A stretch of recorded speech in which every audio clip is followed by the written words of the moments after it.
এরপর আল্লাহ বলেন ওয়াম্মা বিনিআমাতি রাব্বিকা ফাহাদ্দিস।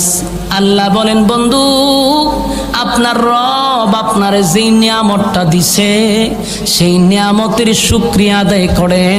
নিয়ামত যে দিছে এটা মানুষের কাছে প্রকাশ করেন। আপনি আমারে যদি আল্লাহ সুস্থ রাখে শুকরিয়া আদায় করবো কার? এটা একটা নিয়ামত। আপনি মাসে মাসে টাকা কামান, আপনার বাড়ি আছে গাড়ি আছে, এটা কোনো দোষের কিছু না। একটা মানুষের যদি প্রশস্ত বাড়ি থাকে, গাড়ি থাকে, বউ থাকে, তার থেকে ভাগ্যবান আর কেউ হতে পারে না। শেষ দুনিয়ার সবচেয়ে সুখী মানুষ যদি আল্লাহর গোলামি করে। বাড়ি যদি 20টা থাকে ঢাকা শহরে, আর যদি আল্লাহর ইবাদত বন্দেগি করে, তাহলে কি দোষের কিছু? হ্যাঁ, কথা কই না দেন। ইসলামে কি আপনারা কইছে গরিব হয়ে থাকতে? আপনারা আছে, আপনার শান শৌকতে চলেন না কা? এই সমস্যার থেকে বাইর হয়ে আসতে হবে।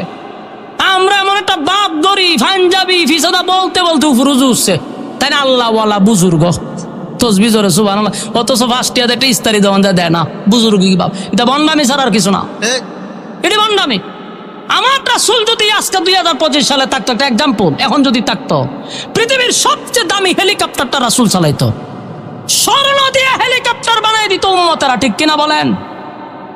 তো যেই সমাজে অবস্থা, আপনি এইভাবেই থাকবেন, শান শৌকতে চলেন। আপনার আমার চলাফেরা দিকটা, আলেমদের চলাফেরা দিকটা, একজন শিল্পপতির ছেলে যেন মাদ্রাসায় ভর্তি করতে বাধ্য হয়। অনেক আলেমের যদি কিছু টেকা হয়, তো আরেকটা চল্লা ফিরে মরে যায়, রাতে ঘুমানো আলি 4টায় সালি 4টায়। কেন? তোর জাতি বাইর যদি বাড়ি হয় গাড়ি হয়, এটা তোর জন্য ভালো।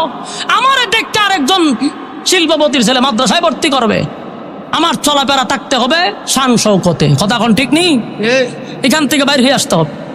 এই জন্য আল্লাহ বলে, আপনাকে যেই নিয়ামত দিছি সেটার শুকরিয়া আদায় করেন। যদি আপনার ডাকাতে বাড়ি থাকে, আপনি শুকরিয়া আদায় করেন। আল্লাহ বাড়িওয়ালা বানাইছেন, আমার অধীনে কত মানুষ বারাটিয়া থাকে।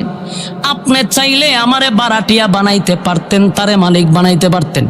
এই জায়গায় আপনি আমারে সম্মান দিছেন, ইজ্জত দিছেন মালিক। আল্লাহর কুদরতি পায়ে সেজদায় পড়ে আপনার শুকরিয়া আদায় করা দরকার।